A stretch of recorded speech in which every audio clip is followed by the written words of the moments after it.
bu hayotda yasharkan inson to'siqlarga duch keladi. Bu to'siqlar, bu sinovlar bu dunyoda yashayotgan hech bir insonni chetlab o'tgan emas. Mana bizni eshitayotganlar orasida ota-onalar bor. Hayotingizda qanchadan qancha qiyinchiliklarni bosib o'tdingiz va bosib o'tyapsiz. Mana o'quvchilarimiz bor.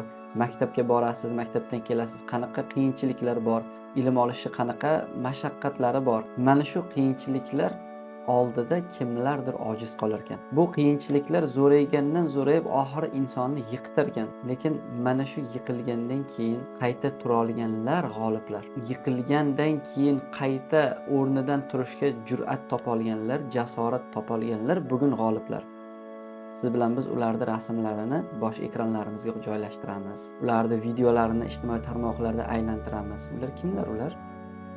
Ular yiqilgandan keyin turish uchun o'zida kuch topa olgan insonlar. Juda ko'pchiligi shunaqa.